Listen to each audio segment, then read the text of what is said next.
আলহামদুলিল্লাহ রাব্বিল আলামিন ওয়াসসালাতু ওয়াসসালামু আলা নাবিয়িনা মুহাম্মদ ওয়া আলিহি ওয়া আসহাবিহি আজমাইন, আম্মা বাদ। সম্মানিত ভাই বন্ধুগণ, আজকে সংক্ষেপে আমরা কিছু কথা আর্জ করার ইরাদা রাখি অজুর বিষয়ে।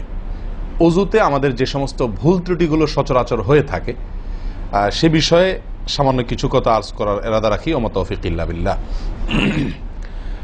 আমরা সকলেই কমবেশ জানি যে অজু বা পবিত্রতা এটা হলো সালাতের চাবি। নবী সাল্লাল্লাহু আলাইহি ওয়াসাল্লামের সূরা আবু দাউদে বর্ণিত হাদিসে আসছে, তিনি বলেছেন মিফতাহুস সালাতি আত-তাহুর, সালাতের বা নামাজের চাবি হলো কি? পবিত্রতা বা অজু। তো চাবি যদি ঠিক থাকে, পারফেক্ট হয়, তাহলে তালা খুলবে। আর যদি চাবি পারফেক্ট না হয়, ঠিক না হয়, তাহলে সেক্ষেত্রে তালা খুলবে না। ওই চাবি দিয়ে আপনি ঘরে প্রবেশ করতে পারবেন না। মনে করুন জান্নাত হলো আমার ঘর বা গন্তব্য, ঢুকতে হলে আমাকে সালাতের তালাটুকু খুলে ঢুকতে হবে, অর্থাৎ সালাত পড়ে ঢুকতে হবে, আর তার চাবি হলো পবিত্রতা। তাহলে পবিত্রতা চাবি, তার তালা হলো সালাহ, আর সালাহ পড়ে আমি ঢুকতে চাচ্ছি জান্নাতে।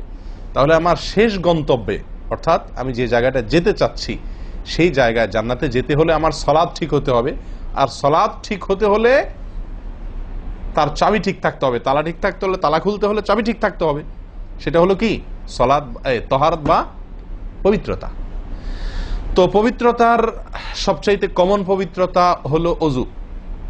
এই অজুর বিষয়ে আমাদের বেশ কিছু ত্রুটি, বেশ কিছু ভুল ভ্রান্তি হয়ে থাকে। অজুর যে ভুলগুলো হয়তো আপনিও করেন, আমরাও করছি প্রতিনিয়ত, কিন্তু জানি না। তো সেগুলো নিয়ে আমরা সংক্ষেপে আলোচনা করব। নবী সাল্লাল্লাহু আলাইহি ওয়াসাল্লাম বুখারী মুসলিমের হাদিসে আসছে, তিনি বলেছেন লা তুকবালু সালাতুন বিগাইরি তাহুরিন, পবিত্রতা ছাড়া কোনো সালাত কবুল হবে না। কোনো সালাত আল্লাহর কাছে অ্যাকসেপ্টেড, গ্রহণযোগ্য হবে না কি ছাড়া? তাহারাত ছাড়া, অজু ছাড়া। অতএব এই অজু এটা পূর্ণাঙ্গ হলে সালাত পূর্ণাঙ্গ হবে, সালাত পূর্ণাঙ্গ হলে জান্নাতে যাওয়া সহজ হবে ইনশাআল্লাহ। অতএব একটা আরেকটার সাথে সম্পর্ক যুক্ত বিধায় সবকিছুর আগে, সালাতেরও আগে আমাকে লক্ষ্য করা দরকার আমার অজু বা তাহারাতটা কি হচ্ছে কিনা, ঠিকঠাক হচ্ছে কিনা। প্রিয় ভাইরা, অজু দুই প্রকার। একটা হলো কোন রকম অজু, আরেকটা হলো পূর্ণাঙ্গ অজু। একটা হলো কোন রকম অজু, আরেকটা হলো কি? পূর্ণাঙ্গ অজু। পূর্ণাঙ্গ অজু যেটা, এটাকে হাদিসের ভাষায় বলা হয়েছে ইসবাগুল ওযু। পূর্ণাঙ্গভাবে ওযু করা, এটাকে বলা হয়েছে ইসবাগুল ওযু, অর্থাৎ ওযুকে পরিপূর্ণভাবে করা। আরেকটা হলো যেন তেন ভাবে, কোন কোন রকম ভাবে ওযু সেরে ফেলা। আমরা সাধারণত সারাদিন যে ওযুটা করি, সারা জীবন যে ওযুটা করে আসছি, সেটা হলো যেন তেন ওযু বেশিরভাগ লোকের। ইল্লা মান রাহিমা রব্বি, হাতে গোনা কিছু লোক আমরা আছি যারা ইসবাগুল ওযুর যে নির্দেশ সেটা পালন করতে সক্ষম হয়েছি, অর্থাৎ ওযুটা পূর্ণাঙ্গ করতে পেরেছি। প্রিয় ভাই বন্ধুগণ, ইসবাগুল ওযু এর নির্দেশ নবী সাল্লাল্লাহু আলাইহি ওয়াসাল্লাম বিভিন্ন জায়গায় দিয়েছেন, বিভিন্ন জায়গায় বহু হাদিসে আসছে, তোমরা ওযুকে আসবিগুল ওযু, আসবিগুল ওযু, তোমরা ওযুকে পরিপূর্ণ করো, ওযুকে পূর্ণাঙ্গভাবে করো, সঠিকভাবে করো, যথাযথভাবে করো। তার মানে নবী সাল্লাল্লাহু আলাইহি ওয়াসাল্লাম জানতেন যে অজুতে যথার্থতার খেলাফ প্রচুর পরিমাণে হয়ে থাকে, আর সেজন্য তিনি সাবধান করেছেন আসবিগুল ওযু, অর্থাৎ অজুকে তোমরা পূর্ণাঙ্গভাবে করো, সুন্দরভাবে করো, যথার্থভাবে করো। কথা কি বুঝাতে পারছি? যেহেতু অজুর বিষয়ে আমাদের গাফলতি আছে বা গাফলতি থাকার কথা, সেজন্য নবী সাল্লাল্লাহু আলাইহি ওয়াসাল্লাম আমাদেরকে বলেছেন অজু করো, এটা না, বলেছেন আসবিগুল ওযু, অর্থাৎ আকমিলুল ওযু, অজুকে পরিপূর্ণভাবে করো, সুন্দরভাবে করো, যথাযথভাবে করো। অজুর যে ফজিলত, অজুর যে ফজিলত মুসলিম বর্ণিত হাদিসে আসছে, নবী সাল্লাল্লাহু আলাইহি ওয়াসাল্লাম বলেছেন যে ব্যক্তি পরিপূর্ণভাবে অজু করবে, পরিপূর্ণভাবে অজু করবে, ভালোভাবে অজু করবে, এবং অজুর শেষে কালিমাতুশ শাহাদা যেটা আছে, আশহাদু আল্লা ইলাহা ইল্লাল্লাহু ওয়াহদাহু লা শারীকা লাহু ওয়া আশহাদু আন্না মুহাম্মাদান আবদুহু ওয়া রাসূলুহু, এই কালিমায়ে শাহাদা পাঠ করবে অজুর শেষে, এই ব্যক্তির জন্য আল্লাহ সুবহানাহু ওয়া তাআলা জান্নাতের সমস্ত দুয়ার খুলে দিবেন। তাহলে আমরা বলতে পারি জান্নাতের ৮ দুয়ারের সমস্ত দুয়ারের একটা রিমোট এখানে নবী সাল্লাল্লাহু আলাইহি ওয়াসাল্লাম আমাদেরকে বাতলে দিয়েছেন। একটি রিমোট, এই এক রিমোট টিপের সঙ্গে সঙ্গে ৮ দরজা সব খুলে যাবে। সেটা হলো অজুকে কি করা? পরিপূর্ণভাবে করা, সুন্দরভাবে করা, এবং এর শেষে, ওযুর শেষে কালিমাতুশ শাহাদা পাঠ করে আশহাদু আল্লা ইলাহা ইল্লাল্লাহু ওয়াহদাহু লা শারীকা লাহু ওয়া আশহাদু আন্না মুহাম্মাদান আবদুহু ওয়া রাসূলুহু। আপনি পাঠ করলেন, জান্নাতের সমস্ত দুয়ার এর রিমোট যেন টিপ দিলেন। এই তিনটা কাজ করলেন মানে কি? জান্নাতের 8 দরজার একটি কমন রিমোটে টিপ দিলেন, আপনি সবগুলো পটপট খুলে যাবে, যে কোনো দরজা দিয়ে আপনি জান্নাতে দাখিল হতে পারবেন ইনশাআল্লাহ। প্রিয় ভাইরা, তাহলে হাদিস থেকেও বোঝা গেল যে যে কোনো দরজা দিয়ে ঢুকতে হলে ওযুটা হইতে হবে পরিপূর্ণরূপে ওযু, ইসবাগুল ওযু। অতএব ওযু আমার পরিপূর্ণ হচ্ছে কিনা এই বিষয়টা একটু যাচাই করা দরকার, কি দরকার না? প্রিয় ভাইরা, নবী সাল্লাল্লাহু আলাইহি ওয়াসাল্লাম সূরা আবু দাউদের এক হাদিসে বলেছেন, ইন্নাহা লা তাতিম্মু সালাতু আহাদিকুম হাত্তা ইউসবিগাল ওযুআ কামা আমারাহুল্লাহ। তোমাদের কারোর সালাত ততক্ষণ পর্যন্ত পরিপূর্ণ হবে না, সালাত ততক্ষণ পর্যন্ত সুন্দর হবে না, পূর্ণাঙ্গ হবে না, সালাতে পূর্ণতা আসবে না, যতক্ষণ না তোমরা ওযুকে ঠিক আল্লাহ যেভাবে করতে নির্দেশ করেছেন ওইভাবে পরিপূর্ণভাবে না করো। আল্লাহ সুবহানাহু ওয়া তাআলা যেভাবে ওযু করতে বলেছেন ওইভাবে পরিপূর্ণ রূপে ওযু না করা পর্যন্ত তোমাদের সালাত পূর্ণতা পাবে না। তাহলে সালাতের পূর্ণতা পাওয়ার জন্য ওযুটি হইতে হবে, ওযু না শুধু। আমরা জানি যে সালাতের জন্য ওযু করতে হয় না, ওযু করলেই শুধু সালাতের পূর্ণতা আসবে না, ওযুটা হইতে হবে আল্লাহ যেভাবে নির্দেশ করেছেন সেভাবে, যথাযথ উপায়ে এবং সঠিকভাবে। প্রিয় ভাইরা, এখন আসি আমরা ওযুতে কি ভুলগুলো আমাদের এমন হয় যেগুলোর কারণে আমাদের ওযুর পূর্ণতা নষ্ট হতে পারে। তার ভিতরে 1 নম্বরের ভুল হলো, যেটি আমাদের হয়ে থাকে ওযুর ক্ষেত্রে অনেকেরই, সেটা হলো বিসমিল্লাহ পাঠ না করা। ওযুর শুরুতে কি পাঠ করতে হয়? বিসমিল্লাহ। আপনি যখন হাত ধুয়ে তো ওযু শুরু করবেন, 2 হাতের কবজি 2 হাতে ওযু শুরু করবেন না, প্রথম কাজ। তার আগে আপনি কি করবেন? বিসমিল্লাহ। বিসমিল্লাহ বলে হাত ধুয়ে তারপর ওযু শুরু করবেন। বহু লোক আছি আমরা ওযুখানায় ওই গল্প করতেছি, আড্ডা মারতেছি, কথাবার্তা বলতেছি, এই বলতে বলতে ওযু শুরু করে দিছি। তাহলে বিসমিল্লাহ কখন পড়তেছি? বিসমিল্লাহটা অনেক সময় অমনোযোগিতার কারণে, অবহেলার কারণে, অন্যমনস্কতার কারণে বিসমিল্লাহটা অনেক সময় আমরা বলতে ভুলে যাই। অথচ এই বিসমিল্লাহ পাঠ করা ওযু শুরুতে অনেক বিশেষজ্ঞ আলেমের মতে ফরজ। অনেকে বলেন বিসমিল্লাহ পাঠ না করলে ওযুই হবে না, আপনি যদি ভুলে বাদ দেন ওযু হলো না। যদিও সংখ্যাগরিষ্ঠ ওলামাদের মতে এটা না, তাদের মতে বিসমিল্লাহ পাঠ করা এটা ওযুর সুন্নাহ। এটা হলো ওযুর কি? সুন্নাহ। এটা আপনি যদি বিসমিল্লাহ বলে যদি ওযু শুরু করেন তাহলে ওযুটার ভিতরে পূর্ণাঙ্গতা আসলো। ওযুটার ভিতরে কি আসলো? পূর্ণাঙ্গতা আসলো। ওযুটার ভিতরে ওযুটা আপনার হৃষ্টপুষ্ট হলো। এই ওযুতে ইনশাআল্লাহ আপনার সালাত পূর্ণাঙ্গ হবে, যে সালাত আপনাকে জান্নাতে নিয়ে যাবে ইনশাআল্লাহ। তাহলে ওযুর শুরুতে একটা প্রাথমিক ভুল হলো বিসমিল্লাহ ভালো করে না পাঠ করা। নবী সাল্লাল্লাহু আলাইহি ওয়াসাল্লাম বলেছেন, ইবনে মাজাহ হাদিস, লা ওযুআ লিমান লাম ইয়াযকুর ইসমাল্লাহি আলাইহি। ওই ব্যক্তির ওযু হবে না, হাদিসটি সহিহ। নবী সাল্লাল্লাহু আলাইহি ওয়াসাল্লাম বলেছেন, ওই ব্যক্তির ওযু হবে না যে ব্যক্তি ওযুর শুরুতে আল্লাহর নাম নেয় নাই, বিসমিল্লাহ বলে নাই। এখন ওযু হবে না বলা হয়েছে। এই হবে না বলতে হাদিস বিশেষজ্ঞ উলামা ইকরাম এবং ফুকাহা ইকরাম বলেন, এখানে হবে না বলতে ওযুর ওই প্রাণ হলো না, ওযু পূর্ণাঙ্গ হলো না, ওযুটা যেভাবে হওয়া দরকার ছিল সেভাবে হলো না। কোন রকম হয়ে গেল মার্শাল হাল, সালাত আদায় হয়ে গেল, দায়িত্ব খালাস হয়ে গেল, কিন্তু এটা যেভাবে আল্লাহ সুবহানাহু ওয়া তাআলা চাচ্ছেন, নবী সাল্লাল্লাহু আলাইহি ওয়াসাল্লাম চাচ্ছেন, যেভাবে ওযুর নির্দেশ আসছে সেভাবে হলো না। যদি আমি বিসমিল্লাহ পাঠ না করি, তাহলে বোঝা গেল ওযু করার সময় আপনি কারোর সাথে কথা বলছেন, খোশ গল্প করছেন, মোবাইলে আলাপ করছেন, অন্য কোনো ব্যস্ততায় আছেন, অন্য কোনো ধ্যানে আছেন, ওই অবস্থায় হাত ধুয়ে ওযু শুরু করে দিলেন, বিসমিল্লাহ পাঠ করলেন না। এটা হলো একটা ত্রুটি। এই ত্রুটি আমাদের হয় কিনা মাঝে মধ্যে?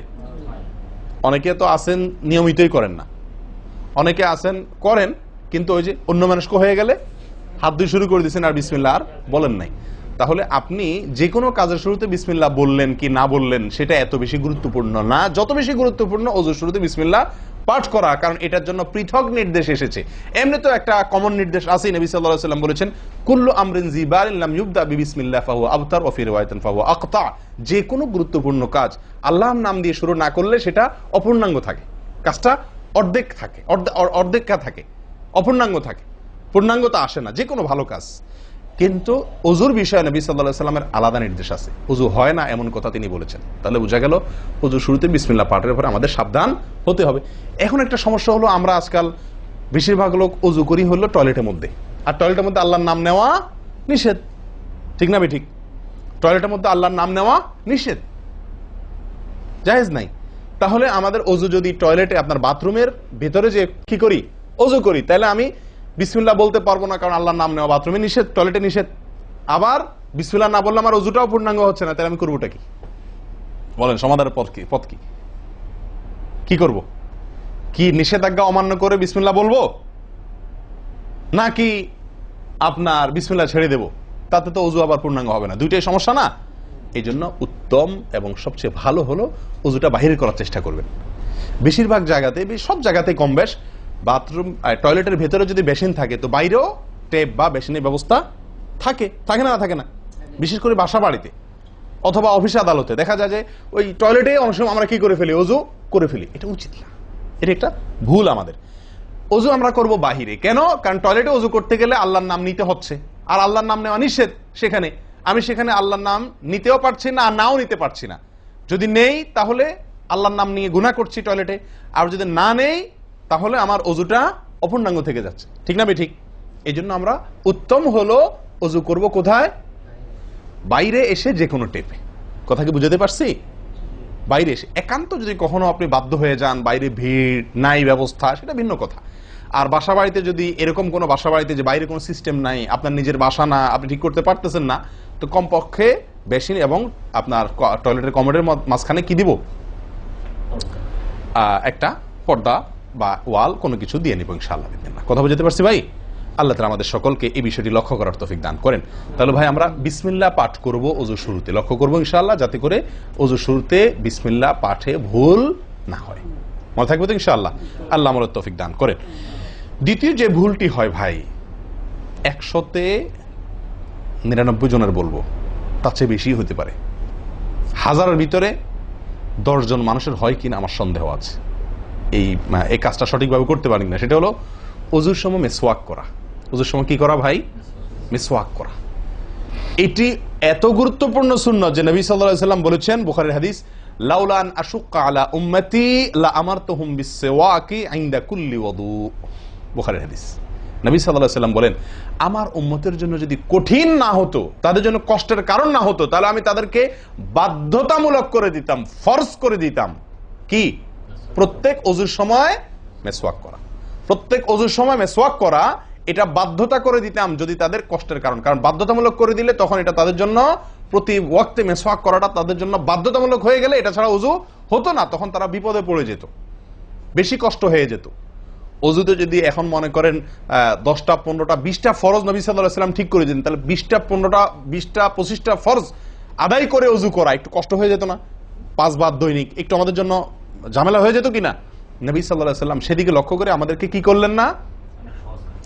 সহজ করে দিলেন, অর্থাৎ ফরজ করলেন না। তার মানে কি করলেন? সুন্নাহ এর অন্তর্ভুক্ত করলেন। কিন্তু তার হাদিস থেকে, তার বক্তব্য থেকে বোঝা যায় যে ওযুর সময় মিসওয়াকের গুরুত্ব তার কাছে কত বেশি ছিল। নবী সাল্লাল্লাহু আলাইহি ওয়াসাল্লামের কাছে ওযুর সময় মিসওয়াক করার গুরুত্ব কত বেশি ছিল সেটা এই হাদিস থেকে বোঝা যায় কি যায় না? তিনি চাইছেন আমাদেরকে ওযুর সময় মিসওয়াকের নির্দেশটা বাধ্যতামূলক করতে, শুধু করেন নাই কেন? আমাদের কষ্টের দিকে লক্ষ্য করি।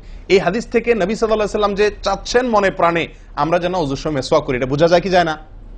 ভাই আমরা বিশেষ করে আরবিয়ানদেরকে দেখি, স্পেশালি সৌদি আরবে আমরা যারা আছি দেখি যে সৌদিদের প্রত্যেকের পকেটে কি থাকে? মিসওয়াক থাকে, এবং তারা সারাক্ষণ মিসওয়াক করে। এটা যেমন আমার দাঁতের মাড়ির জন্য উপকারী, ন্যাচারাল আপনার রস, মিসওয়াকের রস কর যেটা আসে, বিশেষ করে তিতা তিতা জাতীয় হলে আরো বেশি ভালো হয়।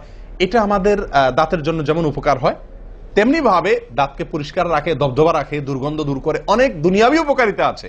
আর এর পাশাপাশি আপনি যতবার মিসওয়াক করছেন ততবার নবী সাল্লাল্লাহু আলাইহি ওয়াসাল্লামের এই আদেশটি আপনার পালন হচ্ছে। ওযুটা, বিশেষ করে ওযুর সময় মিসওয়াক করলে আপনার ওযুটা কি হচ্ছে?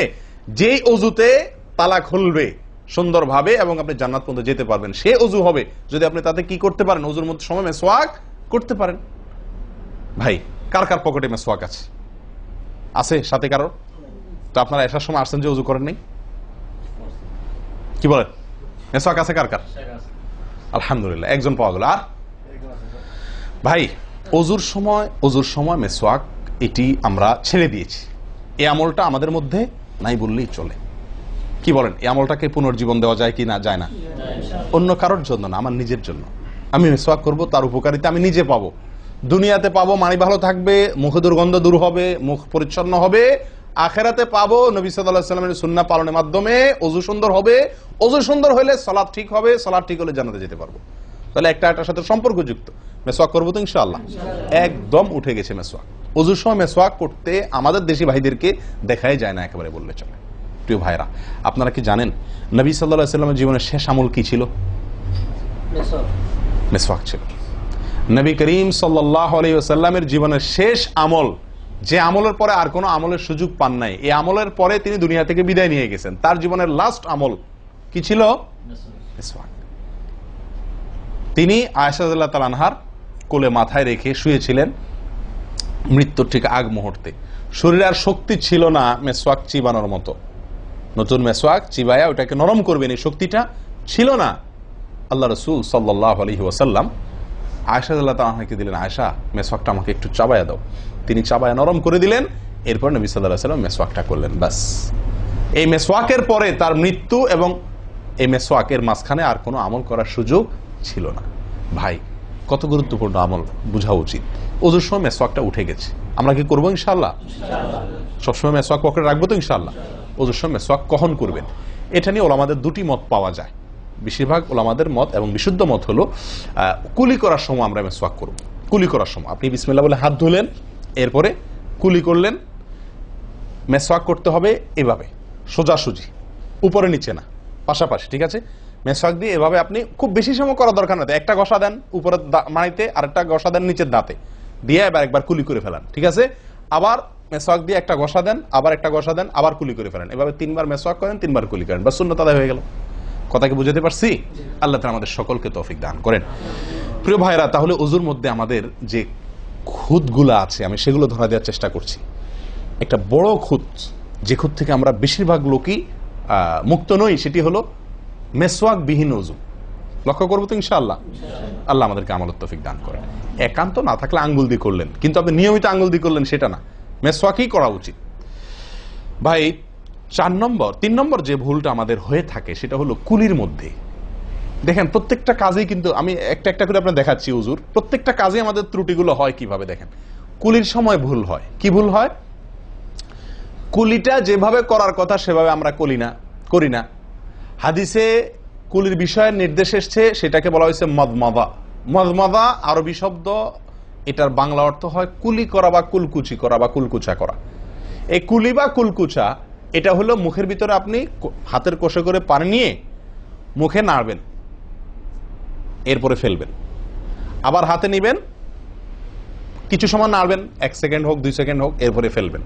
এটা হলো কুলি বা কুলকুচা। আমরা বেশিরভাগ সময় এরকম করি আলহামদুলিল্লাহ। যখন ব্যস্ত থাকি, যখন হুলস্থুল থাকে, কোনো সময় কোনো কাজের তাড়া থাকে, তখন অনেক সময় আমরা কি করি? হয় কি না হয় না?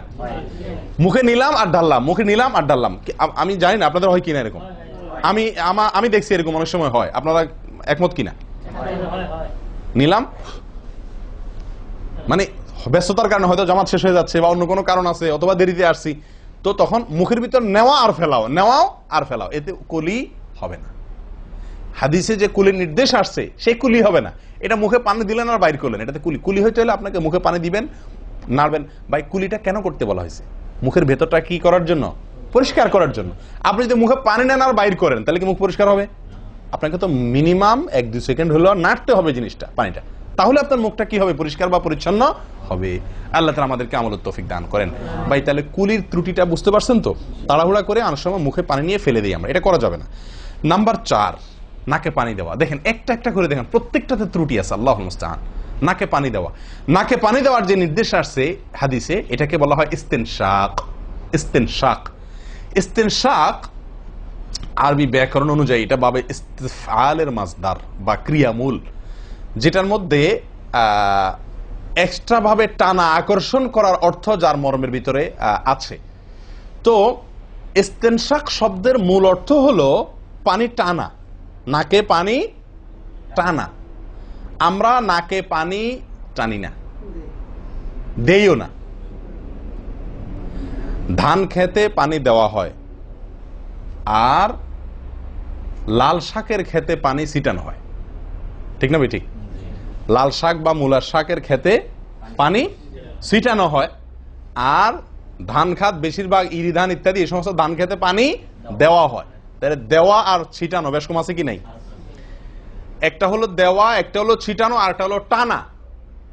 টানা হলো এ ক্লাসের অজুতে নাকে পানি টানবেন, বি ক্লাসের অজুতে নাকে পানি দিবেন, থার্ড ক্লাসের অজুতে নাকে পানি ছিটাবেন। আমি কি বুঝতে পারছি? তো আমরা বেশিরভাগ লোক থার্ড ক্লাসের অজু, সারা জীবন থার্ড ক্লাসের অজু করি। আপনি থার্ড ক্লাসের অজু করে আপনি জান্নাতে যাবেন? ফার্স্ট ক্লাসে থাকেও তো যাইতে কঠিন হয়ে যায়। আপনি থার্ড ক্লাসের অজু করে কিভাবে আপনি সালাতের খুলবেন, তালা খুলবেন, কিভাবে আপনি জান্নাতে যাবেন? অতএব ভাই, এই নাকে পানি দেওয়ার বিষয়ে সাবধান থাকতে হবে। দেখুন, নিয়ম হলো আপনি হাতের কোষে পানি নিয়ে নাকে ধরলেন, নাকে ধরে হালকা কি করবেন? টান দিবেন, হালকা টান দিবেন, হালকা টান। কারণ একটু জোরে টান হয়ে গেলে সেটা কি হয়ে যাবে? নাকের তালু তো উঠবে, আপনার কষ্টের কারণ হবে। শরীয়ত আপনাকে কষ্ট দিতে চায় না, শরীয়ত আপনাকে কষ্ট দিতে চায় না। আল্লাহ সুবহানাহু ওয়া তাআলা চান না আমরা কোনো কষ্টে নিপতিত হই। অতএব আমি এমন জোরে টান দেবো না যে নাকের তালু তোড়ে, কিন্তু হালকা একটু টান দেবো যাতে করে অন্তত সামান্য একটু ভেতরে পানিটা যায়। নাকে পানি দেওয়ার উদ্দেশ্য আর কুলি করার উদ্দেশ্য এক। নাকে পানি দেওয়ার উদ্দেশ্য হলো নাকের ভেতরের যে ময়লাগুলা, ধারে কাছে যে ময়লাগুলা আছে, এগুলো যেন পরিষ্কার হয়ে যায়। আল্লাহর দরবারে দাঁড়াবো পরিচ্ছন্ন হয়ে, পবিত্র হয়ে। হ্যাঁ, এই জন্য নাকে পানি দেওয়ার নির্দেশ আছে। এখন আপনি যদি নাকে পানি কোষ নিয়ে ধরে একটু হালকা টান দেন, তাহলে ভিতরে কিছুটা পানি যাবে কি যাবে না? এটা আপনাকে করতে হবে। নাম্বার 2, এটা যদি আপনি করতে কষ্ট হয়, টান দিলে, আপনি আস্তে টান দিলেও উপরে উঠে যায়, তো দরকার নেই। তাহলে আপনি কি করেন? নাকে পানি দেন। নাকে পানি কিভাবে দিবেন? নাকটাকে অন্তত পানির মধ্যে কি করে রাখেন? চুবাই রাখেন, 1 সেকেন্ড চুবাই রাখেন, কিছু দূর পানি যাবে কিনা। আমি কি বুঝতে পারছি? আমরা অনেকে বিশেষ করে আমি দেখছি ওযু করার সময় নাকে পানি ছিটান। কিভাবে পানি ছিটান? ওই যে কষে করে পানি নিয়ে, লক্ষ্য করছেন আপনারা? এভাবে নিয়ে এরকম মারে পানিটা, এরকম মারলে সেটা কি হলো? ছিটানো হলো। হাদিসে যে ইস্তেনশাকের কথা বলা হয়েছে সেটা হলো না। আপনি সারা জীবন ওযু করলেন, অথচ আপনার কখনো নাকে পানি দেওয়ার সুন্নাহটি আদায় হলো না। সারা জীবন, আজীবন আপনার ওযুটি হয়ে গেল সুন্নাহ ছাড়া। আমি কি বুঝতে পারছি? অতি প্রিয় ভাই বন্ধুগণ, এই বিষয়টা খুব লক্ষ্য রাখতে হবে যে নাকে পানি দেওয়ার ক্ষেত্রে আমাদের ত্রুটি হয়, পানিটা ভেতরে যায় না। অনেক সময় আমরা ছিটা দেই, বা অনেক সময় দিলেও কোন রকম দিয়েই ছেড়ে দিই। দিয়ে ছেড়ে দিলে তো হবে না, আপনার ভেতরে অন্তত যতদূর সম্ভব ততদূর পানিটা, এই নরম অংশটা তত নিতে হবে, আপনি উপরে উঠানোর দরকার নেই। আমি কি বুঝতে পারছি? এটা একটা ত্রুটি হয় ওযুর ক্ষেত্রে। দেখুন, ওযুটা পূর্ণাঙ্গভাবে কি হচ্ছে না, কত ভাবে দেখেন। প্রিয় ভাইরা, এটা গেল একটা ভুল ইস্তেনশাকের বিষয়ে। এই বিষয়ে নবী সাল্লাল্লাহু আলাইহি ওয়াসাল্লাম একটা আলাদা নির্দেশ আছে দেখেন, যাতে আমরা নাকে পানি দেওয়াটা ভালোভাবে করি। উনি হয়তো জানতেন বা দেখছেন যে মানুষ নাকে পানি দেওয়াতে গাফলতি করে, ত্রুটি করে, ওই যে ছিটাছিটির কাজ করে। তিনি বলেছেন, সহিহ বুখারীর হাদিস, না আফওয়ান আবু দাউদের হাদিস, নবী সাল্লাল্লাহু আলাইহি ওয়াসাল্লাম বলেছেন, আসবিগিল ওযুআ, ওই একই কথা, তোমরা ওযুকে পরিপূর্ণভাবে করো। ওয়াখাল্লিল আসাবি' ওয়া বালিগ ফিল ইস্তিনশাক ইল্লা আন তাকুনা সাইমান। নাকে পানি দেওয়ার সময় খুব ভালোভাবে নাকে পানি দিবা তোমরা। যদি তুমি রোজাদার হও তাহলে ভিন্ন কথা, তাহলে খুব বেশি ভালো করে নাকে পানি দিতে যেও না, কারণ তখন পানি উপরের দিকে উঠে গলা হয়ে তোমার পেটে যেতে পারে, রোজা ভঙ্গ হতে পারে। আমি কি বুঝতে পারছি? তাহলে আপনি নাকে পানি দিবেন, কিন্তু আপনি কি করবেন না, রোজাদার হলে তখন শুধুমাত্র ভালোভাবে নাকে পানি দিতে পারবেন না। আর এছাড়া অন্য সময় কি করবেন? নাকে পানি দেওয়ার ক্ষেত্রে ভালোভাবে দিতে বলা হয়েছে। ভালোভাবে দেওয়ার মানে কি? ছিটাইলে হবে? কোন রকম দিলে হবে? টান দিবেন, না পারলে অন্তত যতটুকু সম্ভব নাক চুবায়া আপনি ভেতরে পানিটা কিছু দূর হলেও নেওয়ার চেষ্টা করবেন। লক্ষ্য রাখবেন তো ইনশাআল্লাহ। আল্লাহ আমাদেরকে সকলকে আমলের তৌফিক দান করেন। প্রিয় ভাইরা, তাহলে নবী সাল্লাল্লাহু আলাইহি ওয়াসাল্লামের নির্দেশ আছে আলাদা, যে তোমরা নাকে পানি দেওয়ার ব্যাপারে কি করবে? ভালোভাবে নাকে পানি দিবে। আল্লাহ আমাদেরকে আমলের তৌফিক দান করেন। আরেকটি ভুল ভাই, নাকে পানি দেওয়া একটা আমল, নাক ঝাড়া আরেকটা আমল। নাকে পানি দেওয়া এটা একটা নির্দেশ, আর নাক ঝাড়া আরেকটা নির্দেশ। আমি কি বুঝতে পারছি? কুলি করা একটা আমল, হাত ধোয়া একটা আমল, হাতের কবজি পর্যন্ত 2 হাতের বিসমিল্লাহ বলা, তারপর তো এটা আছেই। এরপরে মেসওয়াক করা একটা আমল, কুলি করা আরেকটা সুন্নাহ, কুলির পরে নাকে পানি দেওয়া বা নাক দিয়া পানি টানা আরেকটা আমল, এরপরে নাক ঝাড়া আরেকটা আমল। আমি কি বুঝতে পারছি? নাক ঝাড়া এটাকে বলা হয় হাদিসের ভাষা ইস্তিনসার। ইস্তিনসার, ঝাড়া। এই নাক ঝাড়ার ক্ষেত্রে বিরাট ভুল হয় ভাই। ভুল, সবচেয়ে বড় ভুল তো এটা যে নাক ঝাড়াটা অনেকে ঝাড়েই না, ওই যে ছিটায় দেয় বস শেষ। নাক যে আলাদা ঝাড়তে হয় এটা অনেকে জানেনই না, করেনই না এটা। আবার অনেকে করেন তো মাঝে মধ্যে করেন, কিন্তু নাক ঝাড়াটা করা উচিত। যতবার নাক দিয়ে টান দিলেন না, এরপরে হালকা আঙ্গুল দিয়ে চাপ দিয়ে আপনি ওইটাকে প্রেসার দিয়ে নাকটা পরিষ্কার করবেন। কথা কি বুঝাতে পারছি? আবার নাকে পানি দিলেন, আবার পরিষ্কার করলেন, আবার নাকে পানি দিলেন, আবার পরিষ্কার করবেন। ভাই এটা হলো নাক ঝাড়া। এই বিষয়ে নবী সাল্লাল্লাহু আলাইহি ওয়াসাল্লামের নির্দেশ আছে। দেখুন সহিহ বুখারীতে আসছে, তিনি বলেন ইযাস্তাইকাযা আহাদুকুম মিন মানামিহি, যদি কেউ ঘুম থেকে উঠে, যদি কেউ ঘুম থেকে উঠে ফাতাওয়াদ্দা, এরপর সে ওযু করতে যায়, ফালইয়াস্তানসির সালাসান, তাহলে সেই জন্য 3 বার নাক ঝাড়ে, নাক পরিষ্কার করে। কেন? ফাইন্নাশ শাইতানা ইয়াবিতু আলা খাইশুমিহি, কারণ নাকের যে বাঁশি উপরের ছিদ্র, এই জায়গাটায় শয়তান রাত্রি যাপন করে। শয়তানের বেডরুম আপনার নাকের বাঁশি। বুঝতে পারছেন? শয়তানের বেডরুম হলো আমাদের নাকের বাঁশি। নবী সাল্লাল্লাহু আলাইহি ওয়াসাল্লাম বলছেন এই জায়গাটা সে অবস্থান নেয় এবং এই জায়গায় গিয়া মোটামুটি আমাদেরকে ব্রেন ওয়াশ করে, যে শুয়ে থাক, আরাম কর, যত ওয়াসওয়াসা দেওয়া দরকার, তার যে ডিউটি সেটা সে পালন করে, কুকামের যত বুদ্ধি দেওয়া দরকার, কিন্তু তার এই ঘাঁটি হলো আমাদের নাকের বাঁশি।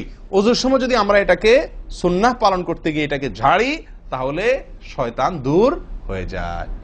কথা বুঝতে পারছি ভাই? এই বিষয়ে আরো কয়েকটি হাদিস আছে, যে হাদিসগুলো দ্বারা বোঝা যায় যে শয়তানের অবস্থান এই জায়গাটাতে থাকে মানুষের দেহে। তো আপনি যদি শরীরটাকে ফুরফুরে করতে চান, শয়তান ওয়াসওয়াসা থেকে ফ্রেশ হয়ে যেতে চান, তাহলে আপনার নাক ঝাড়ার আমলটার ব্যাপারে গুরুত্ব দিতে হবে। কথা বুঝতে পারছি ভাই? তাহলে ওলামা ইকরাম বলেন এই হাদিসে তো ঘুম থেকে উঠে ওযু করার ক্ষেত্রে বলা হয়েছে, তো এর মানে শুধু ঘুমের জন্যই এটা খাস নয়। ঘুম থেকে উঠে আপনি ওযু করলে সে ওযুতে এটা বেশি গুরুত্বপূর্ণ, কিন্তু অন্য সকল ওযুতেই বিষয়টি আমলযোগ্য বা সুন্নাহ। অতএব আমরা নাকে পানি দেব একটা আমল, আবার না কি করব, ঝাড়বো আরেকটা আমল। ভাই এরপরে আসি আরেকটি গুরুত্বপূর্ণ আমল যেটি হয় না, বা আরেকটি ত্রুটি ওযুতে, সেটি হলো আঙ্গুল খেলাল না করা। ওযুতে কি না করা? আঙ্গুল খেলাল না করা। আঙ্গুল খেলাল হলো হাত এবং পায়ের আঙ্গুলের যে চিপাগুলো আছে, এই চিপাগুলোতে পানি পৌঁছানোর জন্য, পানি পৌঁছানোটা নিশ্চিত করার জন্য কি করতে হবে? এক হাতের আঙ্গুলকে অন্য হাতের আঙ্গুলের চিপায় ঢুকায়া এভাবে কি করতে হবে? একটু হালকা নাড়তে হবে, যাতে করে জায়গাটাতে চিপাটাতে পানি গেছে এটা কারণ এই চিপাগুলোতে পানি নাও যেতে পারে শুকিয়ে থাকার কারণে। তো আপনি যদি একটু নাড়া দেন পানির ভিজা আঙ্গুল দিয়া, তাহলে ইনশাআল্লাহ ওখানে পানি পৌঁছানোটা মোটামুটি নিশ্চিত হয়ে যাবে। ঠিক না ঠিক? তাহলে এই জিনিসটা অনেক সময় আমরা করি না, অথচ নবী সাল্লাল্লাহু আলাইহি ওয়াসাল্লামের নির্দেশ আছে আলাদা। তিনি বলেছেন, আবু দাউদের হাদিস, আসবিগিল ওযুআ ওয়া খাল্লিল বাইনাল আসাবি', ওযুকে পরিপূর্ণভাবে করো। আর ওযুকে পরিপূর্ণভাবে করার একটি অন্যতম কাজ হলো আপনার আঙ্গুলের মাঝে কি করা? খেলাল করা। তিনি বলেছেন তোমরা আঙ্গুলের মাঝে খেলাল করবে, এক আঙ্গুলকে অন্য আঙ্গুলের মাঝে প্রবেশ করে পরিষ্কার করবে। এটা হলো হাতের আঙ্গুল। পায়ের আঙ্গুল কিভাবে করবেন? পায়ের আঙ্গুল তো আর এক আঙ্গুল অন্য পায়ের আঙ্গুল ঢুকাতে পারবেন না। সেটা করবেন হলো, অন্য হাদিসে আসছে, এই যে কোন আঙ্গুল আছে না, কোন আঙ্গুল দিয়া সব চিপাগুলোতে কি করবেন? ঘষা দিবেন। কোন আঙ্গুল দিয়া আপনার সব পায়ের আঙ্গুল চিপাগুলোতে ঘষা দিবেন। ভাই আমরা কজনে করি এই খেলার আমলটা বলুন তো? পায়ের আঙ্গুল কোন আঙ্গুল দিয়া পায়ের আঙ্গুলের চিপা খেলাল করা, হাতের আঙ্গুল খেলাল করা, কজনে করি আমরা বলেন? তাহলে এই ভুলগুলো আমাদের অহরহ হচ্ছে না ভাই? আমরা কি জান্নাতে যেতে চাই না? আমাদের সালাতটা সুন্দর হোক আমরা চাই না ভাই? আমাদের এই সালাত খুব পাওয়ারফুল হোক, শক্তিশালী সালাত হোক, এই সালাতের মাধ্যমে আমি অন্যায় থেকে বেঁচে থাকবো, এই সালাতের মাধ্যমে আমি জান্নাতে যাব, এই সালাত আমাকে খাঁটি মুসলিম বানাবে, এই সালাত আমাকে আল্লাহর কাছে প্রিয় বানাবে, এই সালাত কি আমাদের নূর হবে, আমরা চাই না ভাই? এগুলো যদি চাই তাহলে আমাকে ওযু সুন্দর করতে হবে, আর ওযু সুন্দর করতে গিয়ে এই ভুলগুলোর ব্যাপারে সাবধান হতে হবে। তাহলে আঙ্গুল খেলাল করা, পায়ের আঙ্গুল, হাতের আঙ্গুল আমরা করি না বললেই চলে ভাই। তো আজকে থেকে ইনশাআল্লাহ করবো তো, নাকি যা শুনছেন এটা এখানে রেখে চলে যাবে? ভাই যদি পরিবর্তন না করেন, পরিবর্তন যদি আমরা না করি নিজেদেরকে, ওয়াল্লাহি সারা জীবন ওয়াজ শুনবো, কি লাভ বলেন? সময়টা নষ্ট। আপনি যদি এই কথাগুলোর উপরে আমলের চেষ্টা না করেন, নিজের জীবনে ফিট না করেন, এই ভুলগুলাকে ওযু করার সময় মাথায় রেখে এই ভুলগুলাকে আপনি দূর না করেন, তাহলে সেক্ষেত্রে এই শোনার কোনো লাভ হলো না। করবো তো ইনশাআল্লাহ। আল্লাহ সুবহানাহু ওয়া তাআলা আমাদের সকলকে সচেতন মুমিন হওয়ার তৌফিক দান করেন। সচেতন মুমিনের পরিচয় হলো মুমিন তার প্রত্যেকটা ভুলকে শিখবে, সংশোধন করবে, শিখবে, সংশোধন করবে। এভাবে করতে করতে করতে সে মুমিন হিসাবে কোয়ালিটিফুল আফার ক্লাসের মুমিন হতে পারবে, আল্লাহর কাছে প্রিয় পাত্র হতে পারবে। চেষ্টা করবো তো ইনশাআল্লাহ। আল্লাহ আমাদের সকলকে তৌফিক দান করেন। প্রিয় ভাইয়ারা, ওযুর ক্ষেত্রে আরেকটি ভুল এই যতগুলো ভুল বললাম এর ভিতরে বড় দুটি ভুল বলে ওজুর ভুলকে আমরা শেষের দিকে চলে আসছি। একটি বড় ভুল হলো শুকনা থেকে যাওয়া। কোনো জায়গা যদি আপনার অবহেলার কারণে শুকনা থেকে যায়, ওজুর অঙ্গগুলো যেগুলো ধুইতে হবে, তার কোনো অঙ্গ যদি শুকনা থেকে যায়, ওজু হবে? ওজু হবে না। এক ব্যক্তি ওজু করে আসছেন, নবী সাল্লাল্লাহু আলাইহি ওয়াসাল্লাম দেখেছেন তার ওজুর কোনো জায়গা শুকনা আছে, তিনি বললেন যাও আবার ওজু করো, তোমার ওজু হয় নাই। তিনি তাকে পুনরায় ওজু করাইছেন। কেন? তার ওজু সঠিকভাবে হয় না, শুকনা রয়ে গেছে। অনেক সময় দেখা যায় আমাদের অনেক ভাই ওজু করেন, ওজু করলে বেশ কিছু জায়গা, বিশেষ করে যে কনুই জায়গাটা, এই জায়গাটা দেখা যায় শুকনা থাকে। এই যে কানের লতির এই যে জায়গাটা, এখানে দেখা যায় একটু কি থাকে, শুকনা থাকে। কপালের দিকে দেখা যায় শুকনা থাকে। এই জায়গাগুলো অনেক সময় দেখা যায়, বহু লোককে দেখা যায় ওজু করে আসছে, এখানে শুকনা, এখানে শুকনা, পায়ের গোড়ালি গিরা এই জায়গাগুলোতে শুকনা। কারণ হলো ওই যে অবহেলা করে ওজু করছে, কোন রকম ওজু করছে, ওজুটা যেভাবে করা দরকার সেভাবে করে নাই। ভাই এই জিনিসটা আপনার লক্ষ্য করা দরকার কি দরকার না? ওজুই হবে না। এই যে ভুলগুলো বললাম এগুলা হলে আপনার ওজু হয়ে যাবে, কাগজে কলমে ওজু হয়ে যাবে। কিন্তু এখনকার যে ভুলটা বললাম, যদি শুকনা না থাইকা যা আল্লাহ মাফ করেন, তাহলে কাগজে কলমে ওজু হবে না, কাগজে কলমেও কি হবে না, ওজু হবে না। এত জঘন্য, সাবধান থাকার দরকার কি দরকার না? আল্লাহ তাআলা আমাদেরকে সাবধান হওয়ার তৌফিক দান করেন। ভাই আরেকটি বড় ভুল, এটাও বিশাল বড় ভুল, সেটা হলো পানি অপচয় করা।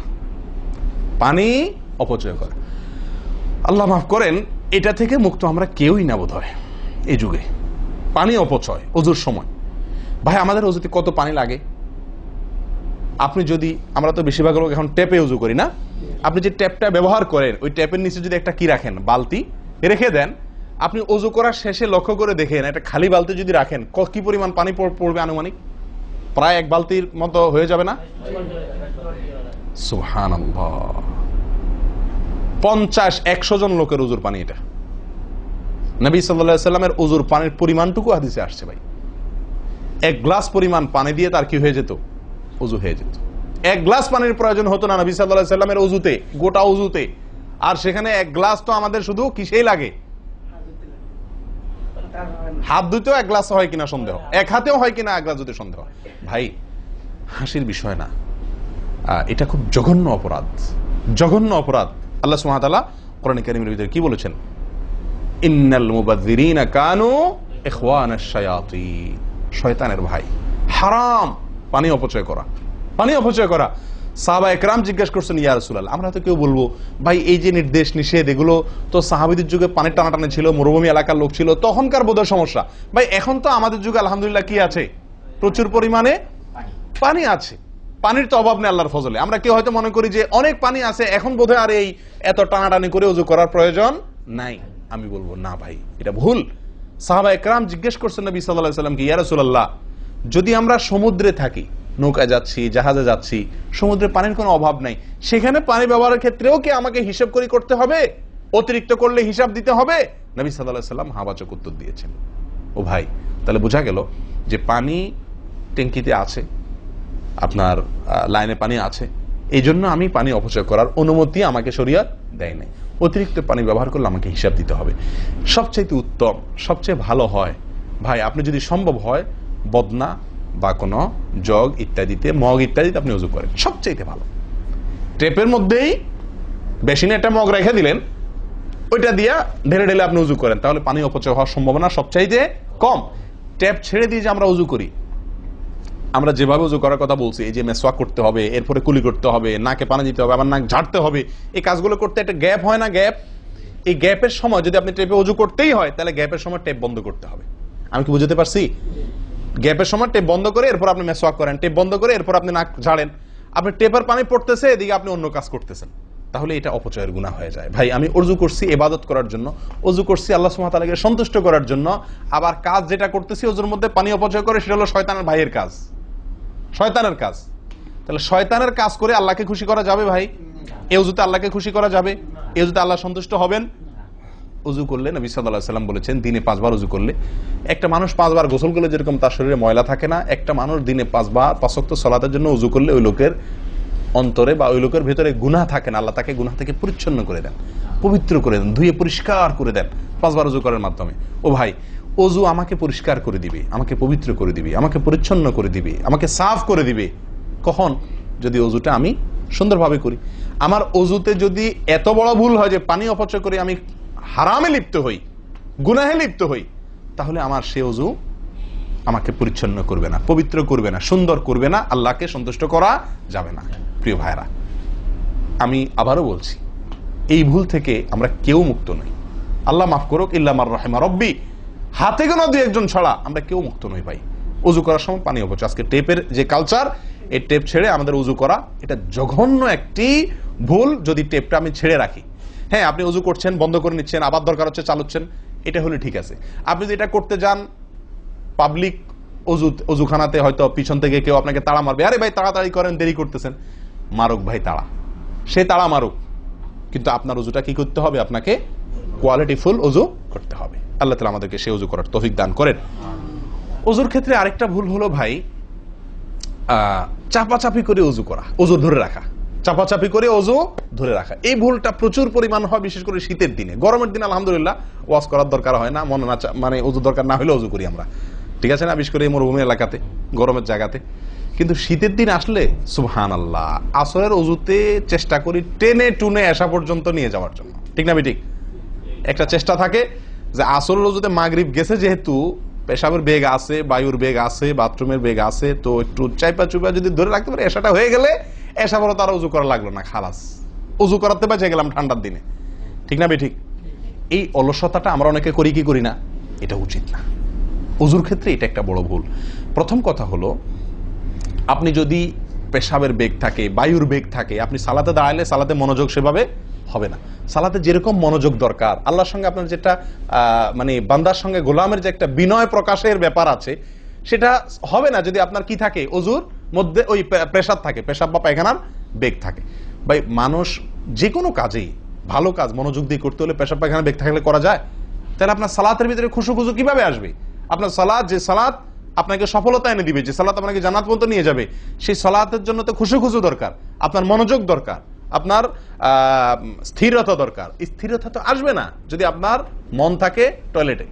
আপনি আছেন মসজিদে, দেহ আছে মসজিদে, মনটা আছে টয়লেটে, তাহলে তো সালাত পূর্ণাঙ্গ হবে না। এই জন্য ভাই চাপা চাপি করে অজু ধরে রাখা, এটা অজুর ক্ষেত্রে আরেকটা বড় ভুল, এটা করা যাবে না। যারা চাপাচাপি করে অজু ধরে না রেখে অজু ছুটতেছে, ছেড়ে দেয়, এরপরে যা উজু করে আসে, এদের জন্য বিশাল বড় পুরস্কার আছে, বিশাল বড় পুরস্কার, একটি নয়, তিনটি পুরস্কার। নবী সাল্লাল্লাহু আলাইহি ওয়াসাল্লাম বলছেন, মুসলিমের হাদিস, আলা আদুল্লুকুম মা ইয়ামহুল্লাহু বিহিল খাতায়া ওয়া ইয়ারফাউ বিহিদ দারাজাত। নবী সাল্লাল্লাহু আলাইহি ওয়াসাল্লাম বলেন যে, আমি কি তোমাদেরকে বলে দিব না যে কোন আমলটি মানুষকে তার ভুল ত্রুটিগুলো আল্লাহ তাআলা মাফ করে দেন এবং আল্লাহর কাছে তার মর্যাদা, গ্রেড বাড়তে থাকে, ইমানদার হিসাবে তার গ্রেড বাড়ে এবং আল্লাহ ভুল ত্রুটি মাফ করেন। কোন আমলের মাধ্যমে? তোমাদের কি বলে দিব না? সাহাবা ইকরাম বললেন, বালা ইয়া রাসূলুল্লাহ, হ্যাঁ ইয়া রাসূলুল্লাহ, আপনি বলে দিন। তখন নবী সাল্লাল্লাহু আলাইহি ওয়াসাল্লাম বললেন, ইসবাগুল wudu'i আলাল মাকারিহ, ইসবাগুল wudu'i আলাল মাকারিহ।